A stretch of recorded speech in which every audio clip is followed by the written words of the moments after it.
1 minute ago. The scene that took Happy Days off the air for good has finally come to light.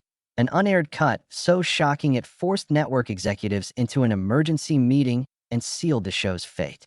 Tonight, we peel back the curtain on that infamous moment of TV history, unpacking how a single camera angle, an off-color ad-lib, and a star's desperate gamble created a controversy too explosive to contain. It began on a balmy Los Angeles afternoon in early 1983 during the filming of Season 11's climactic Farewell to Milwaukee episode. With ratings slipping and spin-offs like Joni Loves Chachi failing to replicate early success, the cast and crew felt the pressure. Producers greenlit a daring stunt. Fonzie, the leather-jacketed heartthrob played by Henry Winkler, would attempt a record-breaking motorcycle jump over a row of full-size vintage cars. The idea was to recapture that electric cool factor that had once sent viewership soaring to 30 million. What no one expected was how Fonzie himself would tweak the stunt at the last second.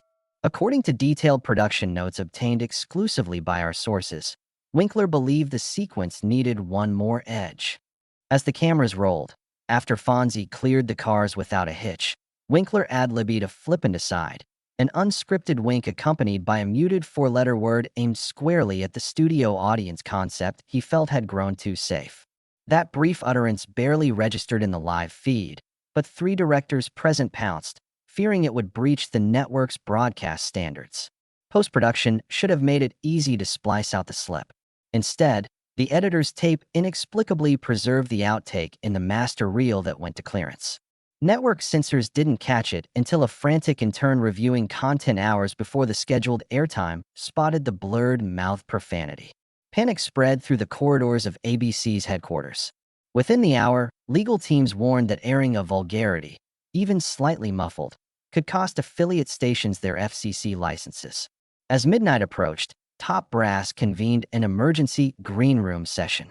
Former ABC Standards Chair Eleanor Rigby later described the scene as a blood-in-the-water moment. Facing threats of fines, advertiser boycotts, and parent-teacher association protests in conservative markets, executives concluded that scrubbing the episode wasn't enough. The entire season needed reevaluation. With Joni and Chachi's ratings in freefall and Happy Days demographic skews aging into baby boomers demanding fresher content, the network felt justified in pulling the plug once and for all. Meanwhile, word leaked to the tabloids. The next morning's TV guides whispered of a milestone biker curse and Fonz's final foul line. Fan clubs erupted in confusion. Did Henry Winkler really curse on family primetime?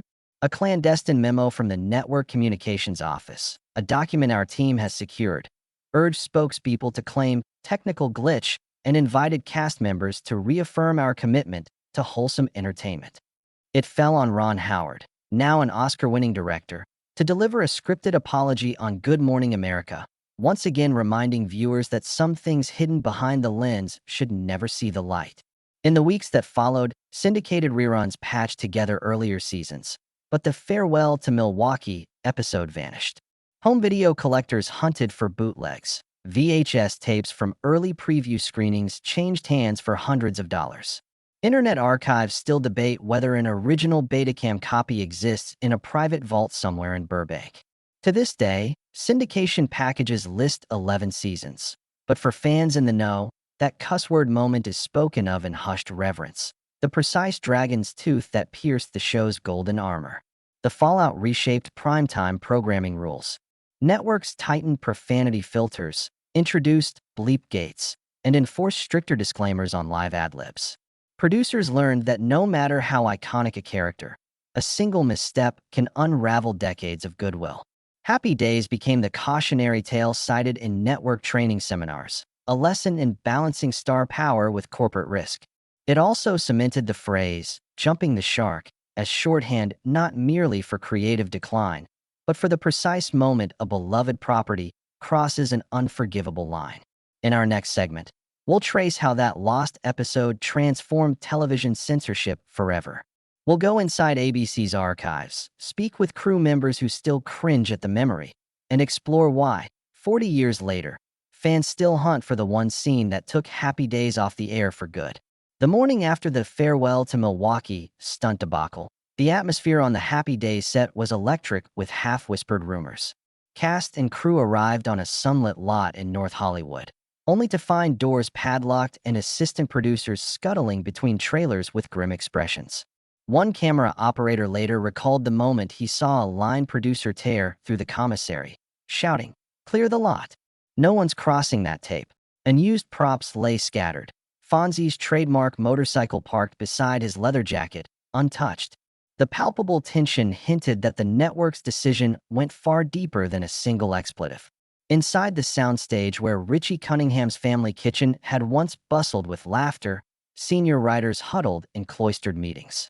Several script pages, already inked with the next season's plotlines, were ceremoniously shredded. Word spread that key story arcs, Fonzie opening his own motorcycle repair shop, Ralph Malfa's covert engagement to a radio DJ, were scrapped indefinitely. Crew members who had spent weeks constructing an elaborate diner set for the upcoming episodes felt their work vanish in a single memo. Effective immediately, all shooting paused until further notice.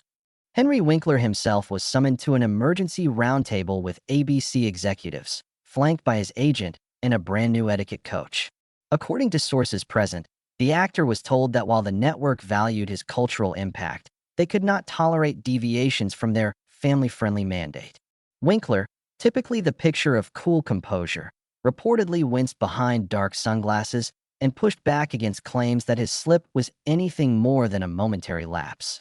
Yet, the memo leaked later that day revealed that ABC brass insisted on total accountability, leaving Winkler with little room for negotiation. Meanwhile, Ron Howard, a childhood co-star turned serious filmmaker, found himself thrust into damage control conversations. A memo from his publicist instructed him to reaffirm the show's wholesome legacy in every interview. On one Tame Afternoon talk show appearance, Howard recounted a staged anecdote about how Fonzie once taught his on-screen brother to ride a kiddie bicycle on set, a deliberately crafted image contrasting with the prior night's dark rumors. Despite his polished responses, Howard later admitted in a private interview that everything felt slippery, as if the ground beneath the series' success had dissolved with that single audible slip. Over the following week, ABC launched a clandestine series of test screenings in small Midwest towns, where Happy Days held strong in syndication. These screenings served as guised focus groups. Network reps observed live audiences while screening episodes that included the unedited profanity take, measuring viewer reactions. Resoundingly, attendees cringed, parents covered children's ears, and walkouts occurred during the infamous motorcycle jump. These data points galvanized ABC's position. They deemed the scene not a harmless blooper, but a liability that could erode trust among core demographics, families who had tuned in religiously since the show's 1974 debut. Inside TV trade publications, pundits dissected the network's calculus. A column in Broadcasting and Cable argued that ABC's swift action reflected a broader anxiety about shifting cultural norms, networks clinging to sanitized content amid rising demands for realism. Another editorial in Variety lamented the lost potential. Had the profanity been bleeped in the jump re-edit, Happy Days might have reclaimed older viewers nostalgic for America's post-war era. Instead, executives opted to let the show die quietly rather than risk diluted brand partnerships and parental outrage at unexpected profanity. Back on the physical lot, carpenters and painters began dismantling sets. The richly detailed Cunningham family living room was boxed up and shipped to storage crates bound for a warehouse 2 states away. Costume designers received instructions to preserve Fonzie's leather jackets and Richie's Letterman sweaters, pending possible revival in a future reunion special. Yet in the face of so much goodwill, even the protective trunks felt morose, a testament to a series that once epitomized unshakable optimism now eclipsed by a fleeting moment of controversy. Amid all this turmoil, fans mobilized. Early bulletin board users on nascent internet services traded grainy camera phone photos purporting to show ABC execs tearing pages from the script in fits of rage. Fan newsletters printed rumors of secret reunions to air a clean version, while mail-order companies advertised bootleg VHS tapes of the lost episode for exorbitant prices. At a Comic-Con-style memorabilia show in Chicago, Collectors swapped alleged production stills featuring Fonzie midair, captioned mockingly with "He jumped too far this time." The grassroots frenzy only underscored how deeply viewers had internalized this controversy.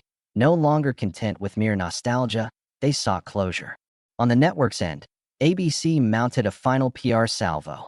A series of happy behind-the-scenes reels was assembled, showcasing cast bloopers and lighthearted cast interviews, carefully edited to avoid any mention of the fateful jump. Promotional spots aired during family programming blocks, extolling the show's history and promising exciting new adventures next fall. Yet insiders say those spots never aired, cut at the last minute when network lawyers deemed them potentially misleading. In the control rooms, decision-makers realized that no spin, however glossy, could erase the sting of that forbidden F word. As cameras darkened across the lot and boom mics fell silent, a chapter closed on one of television's most enduring franchises. The very tools designed to deliver joy, a cleverly timed stunt, an actor's improv gift, had inadvertently fueled the show's demise. In the aftermath, Happy Days slipped into syndication with a silence around its final season, a ghostly absence that still intrigues longtime fans. While the lot remained dark and cameras stood idle, an unexpected legacy began to germinate in popular culture. Critics and fans alike seized upon Henry Winkler's last-second profanity, birthing an idiom that would outlive Happy Days itself: jumping the shark. First scribbled in fan newsletters and then proliferating on internet forums, the phrase pinpointed the moment when a series sacrifices its core identity for cheap spectacle. From late-night talk shows to business boardroom banter, any creative enterprise faltering under desperate stunts now greeted scorn with that shark leap metaphor. Advertising agencies even applied it when critiquing overblown ad campaigns, and motivational speakers cited it as a lesson against losing sight of core values. The phrase, "jumping the shark," owes part of its traction to radio host John Hine, who in the late 90s launched a website tracking instances when popular shows veered off course. Fans submitted entries chronicling bad plot twists, character betrayals, and the occasional ill-advised stunt, often crowned the shark jump. The term even inspired a syndicated radio countdown featuring top 10 shark jumping moments, and merchandise emblazoned with cartoon great whites became a cult craze. As web communities grew, the term seeped into mainstream consciousness. By 2004, academically minded critics cited it in essays on narrative decline, while comedians staged spoofed shark jumping live sketches. When Webster's Dictionary added the entry in 2010, few anticipated that a minor ad-lib in a 1983 sitcom would shape modern vernacular. Once the term entered the cultural lexicon, creative teams everywhere felt its weight. Writers' rooms paused over scripts to ensure they never forced a character into a literal or figurative shark leap. Streaming services consulted brand stakeholders before greenlighting high-risk spectacles, refusing to undermine audience trust. Film franchises even developed shark avoidance protocols, a nod to Happy Days' cautionary tale. In classrooms, screenwriting professors unpacked the stunt's unintended fallout as a masterclass in maintaining narrative integrity.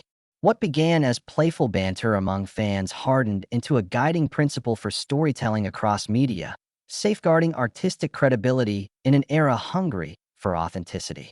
Meanwhile, fans and media archaeologists hunted for any surviving copy of the unaired Farewell to Milwaukee episode. Listings on early peer-to-peer networks boasted rumor-filled torrents, while clandestine collectors whispered of Beta SP master tapes locked away in private vaults.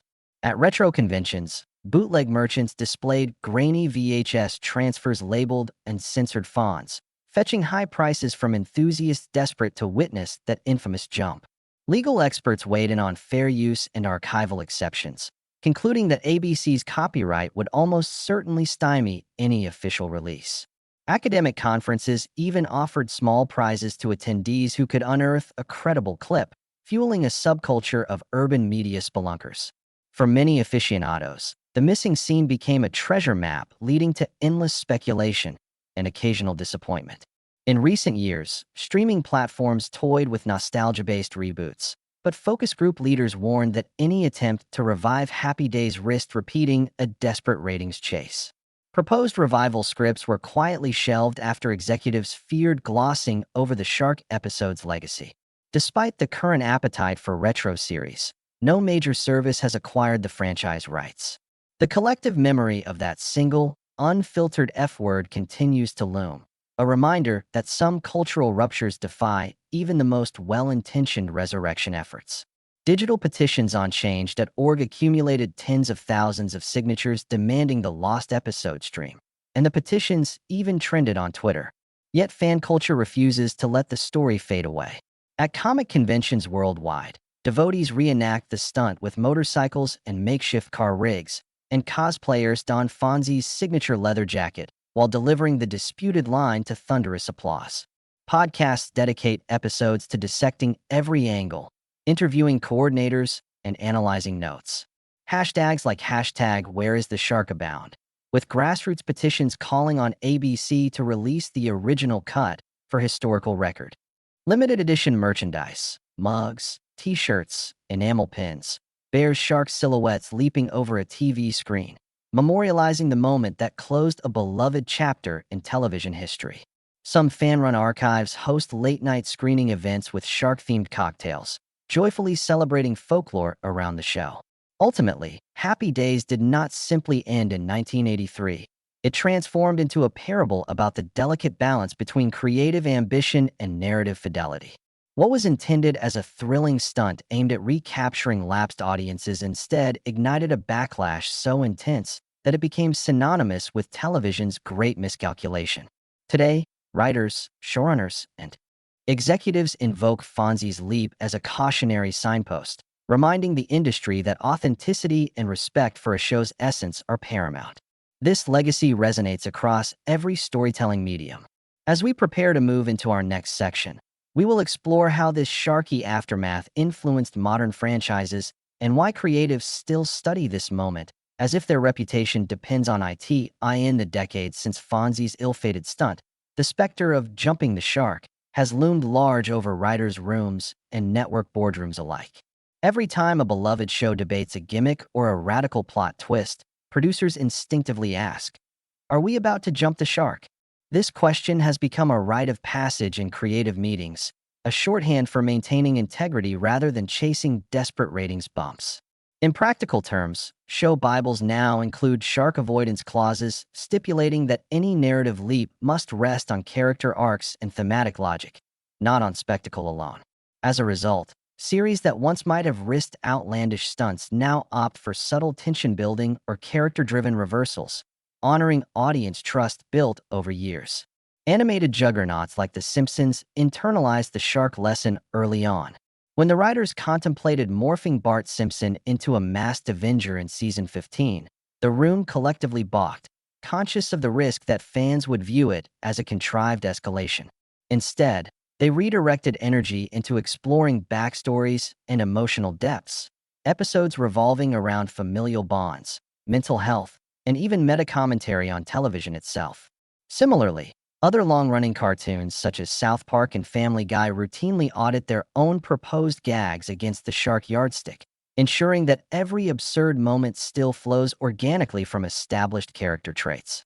In this way, satirical animation has become a proving ground for creative teams to test boundaries without abandoning the series' core DNA. The streaming era only amplified shark anxieties.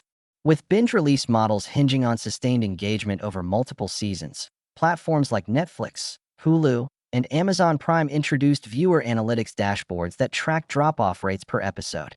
Any significant viewership decline tied to a particular plot twist triggers red flags. Did the audience disengage because the story jumped the shark? Showrunners now monitor these metrics closely, conducting live data reviews and canning or reworking contentious scenes before they ever reach episode 0. In a medium where retention directly impacts subscriber revenue, shark avoidance isn't just creative prudence, it's a bottom-line necessity. Cinematic universes also pay homage to the shark lesson. Marvel Studios and the DC Extended Universe both convene continuity councils that vet each new film or series for tonal consistency. When a director pitched a sandbox-shaking finale for a mid-tier character, producers referred back to the Happy Days precedent. If the shift felt too jarring, they risked undermining their sprawling narrative tapestry. As a result, cosmic stakes in superhero sagas are introduced gradually, often anchored by personal character journeys or connective tissue themes, sacrifice, redemption, family, rather than abrupt spectacle. Even blockbuster advertising copy now includes disclaimers of brand alignment, ensuring promotional stunts don't blindside core fans. Inside contemporary writers' rooms, the Shark framework informs storyboarding sessions. Teams deploy color-coded charts marking tone consistency zones and risk escalation zones, visually mapping out where the narrative might veer into gimmick territory. They rehearse hypothetical viewer reactions in role-play exercises, asking one another to improvise as disgruntled fans and challenge each plot beat. This method, once exclusive to crisis PR drills, has become an embedded creative practice, proof that a single miscalculated stunt can ripple far beyond one episode. Today's showrunners treat the Shark question not as a creative straitjacket, but as a navigational tool that guides innovation without betraying the emotional contracts made with audiences. Academia, too, recognize the cultural weight of the Shark moment. Media studies curricula now include case studies on Happy Days, analyzing how a muffled cuss word and an ill-timed stunt irrevocably altered broadcast television's risk calculus. Seminars dissect the interplay of authorial intent, corporate oversight, and fan reception, all through the lens of that singular cut. Communication scholars cite it as an early example of viral controversy, even before social media, illustrating how network decisions could ignite grassroots outrage across disparate markets. Conferences dedicated to narrative theory often feature panels titled Shark-Proofing Your Story, underscoring the leap's enduring relevance. Award bodies and festivals also adapted their criteria. Writing juries at television and streaming awards now assess narrative coherence as rigorously as dialogue and character development. Judges often preface their praise with nods to fearless storytelling that never sacrifices its soul for a cheap stunt. Showrunners cite these shifts as direct legacies of Happy Days' cautionary tale. Winning acclaim today demands audacity balanced by authenticity. Over time, a show's ability to innovate within its own universe became the gold standard, a way of honoring the wisdom of never let Fonzie jump the shark in any form. Advertisers and network sponsors, too, incorporated shark avoidance into their buy-side strategies.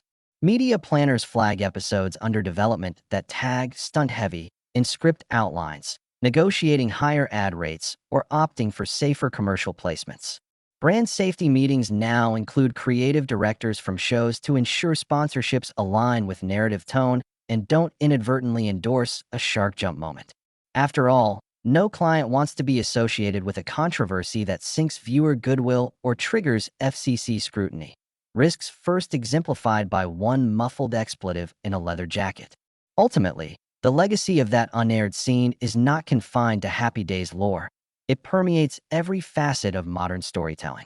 From streaming data analytics and writers' room playbooks to awards criteria and sponsorship deals, the Shark effect endures as a guiding principle. Innovate, yes, but never at the cost of your audience's trust. As television, film, and digital platforms evolve, creators still invoke Fonzie's leap as a cautionary tale, proof that one misstep, no matter how seemingly minor, can define a property's legacy for generations that eye in the years that followed the sudden end of Happy Days. Cast members carried the weight of that muffled expletive and the infamous stunt into every new project. Henry Winkler avoided the topic for decades, but finally addressed it in a candid 2017 interview, describing how the experience reshaped his approach to improvisation and network culture. Marion Ross, who played Mrs. Cunningham, admitted in a 2019 podcast that she still felt a pang of regret whenever someone mentioned Fonzie's jump. Even writers who had contributed to the series confessed that the shark moment haunted their memories, teaching them that stars and scripts need clear guardrails. The shared awareness among the cast became a binding lesson. Creative freedom is vital, but it must never betray the trust of viewers who have come to expect a certain tone and spirit. Henry Winkler's personal reckoning with the shark jump surfaced fully in his best-selling memoir, a chapter provocatively titled The Day I Lost the Prosthetics of Cool. He detailed the rush of adrenaline that led him to drop the profane ad-lib, a split-second decision he once believed would inject raw authenticity. Reading those pages, fans discovered that Winkler saw the incident not as a shameful blot, but as a turning point that spurred his evolution into a seasoned performer. He spoke of the network's stern warnings, the etiquette coach's guidance on off-camera banter, and the subtle recalibration of his comedic instincts. Winkler's reflection underscored an indispensable truth. Every word uttered on screen is a pact between performer and audience, and breaking that pact can cost more than a single episode. Meanwhile, Ron Howard, who transitioned from child actor to celebrated director, recounted the shark scandal in interviews promoting his feature films. He described gathering the original cast for an informal roundtable on the studio backlit, during which they watched rare behind-the-scenes footage and shared unvarnished memories of that fateful stunt. Howard explained how the palpable tension of the shark incident influenced his later decisions to maintain transparent communication with network executives, ensuring that creative teams and corporate overseers operated with mutual respect. His behind-the-scenes documentary included an entire segment framing the shark jump as an inciting incident that rippled through television production practices for decades, reminding every new generation of storytellers of the delicate balance between risk and respect. Interest in the shark jump swelled again when a feature-length documentary premiered on a niche streaming service in 2020. Generously titled Jumped Again, it wove together archival reels, cast interviews, and industry analysis to create a comprehensive oral history. Viewers learned that the original outtake survived because a rookie gaffer had secretly spotted the slip and preserved the raw tape in a labeled canister. Interviewed decades later, that gaffer recounted how the preserved reel exchanged hands among collectors until it surfaced during a post-production cleanup. The documentary's climax juxtaposed slow-motion footage of Fonzie's leap with expert commentary on tonal consistency, concluding with a call for creators to honor audience contracts. Critics praised Jumped Again as a masterclass in media archaeology, a testament to how a single frame can shape the rules for an entire art form. Today, the shark moment lives on in 1,000 creative cautionary tales. Writers hear the story at orientation, network trainees study it in compliance workshops, and streaming analytics teams program automated alerts for controversial content. Fan-produced retrospectives on social media tag the original Betacam clip with hashtags like #Don'tJumpTheShark and #RespectThePact. Even comic book universes borrow the shark metaphor to warn against jarring plot shifts that ignore established character arcs. As new generations discover Happy Days on retro streaming channels, they sometimes pause at the missing episode, sensing a gap in the narrative that invites them to explore television history's unscripted scandal. Even decades later, scholars cite the Happy Days shark jump in studies of narrative risk, and creative consultants still warn against over-leveraging iconic characters based on that one off-script moment. In the digital age, where every utterance can zip around the globe in seconds, the stakes have never been higher. Yet the paradox remains. Often, the incident that almost sunk a story is the same one that immortalizes it. In our closing segment, we'll meet archivists, fans, and creators unearthing the lost episode and debate whether any legend is worth a shark leap. Now, decades after Fonzie's muffled expletive and that ill-fated stunt, archivists, superfans, and creators remain captivated by the legend of Happy Days' final cut.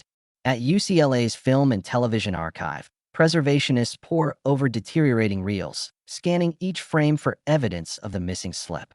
This scene fascinated us, explains Michael Levin, the archive's lead technician, because it shows how a single improvised moment can reverberate through an entire medium. High-resolution scans and color correction tests aim to reconstruct the original footage, even as debates swirl about whether the recovered cut should ever be released in full. Meanwhile, in a private screening room in Burbank, a handful of longtime devotees cluster around a Betacam transfer rumored to contain the unaired Farewell to Milwaukee episode. Their hushed murmurs punctuate each jump over the cars and the tense pause that follows. Social media lights up in real time. Tweets ask, was it worth the hype? Or can you really blame Fonzie for rebelling? For these fans, clandestine viewings feel like a secret handshake among a subculture obsessed with television lore. Collectors now pay thousands for authentic tape stock or access codes that unlock password-protected archives. On the creative side, emerging showrunners cite the shark incident as a turning point in their own careers. At the Austin Television Festival, writer-producers dissect the factors that could have saved Happy Days: more rigorous quality control, alternative camera angles for the stunt, or pre-stunt improv workshops. Jokes about Fonzie reps and bleep zones reveal how deeply the shark moment has seeped into production protocols. These brainstorming sessions underscore a truth that resonates across the industry. Safeguarding narrative integrity requires both creative vision and meticulous oversight. At the University of Southern California's School of Cinematic Arts, thesis students build interactive installations inspired by the shark mythos. One project, Plot Divergence, invites participants to choose between character consistency and spectacle by flipping a lever that triggers dramatically different video projections. Audience reactions, shock, laughter, frustration, are recorded to study how viewers respond when narrative trust is compromised.